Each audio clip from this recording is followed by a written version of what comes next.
ആരാ വിളിച്ചത്? സെക്രട്ടേറിയറ്റിൽ നിന്ന് ഡയറക്ടറായിരുന്നു.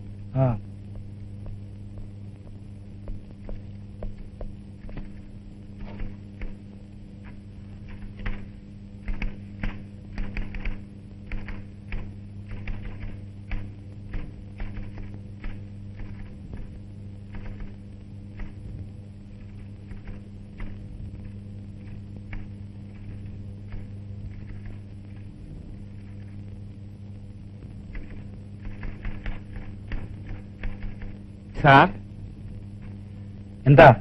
ഭാര്യ മെഡിക്കൽ കോളേജിൽ അഡ്മിറ്റ് ചെയ്തിരിക്കുക. സാറിനോട് ചോദിച്ചിട്ട് പോകാന്ന് കരുതി. ആരെയാ? ഭാര്യ.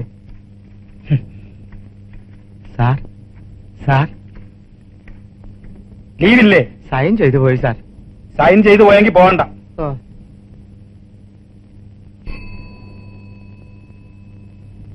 പോയിക്കോ സാർ.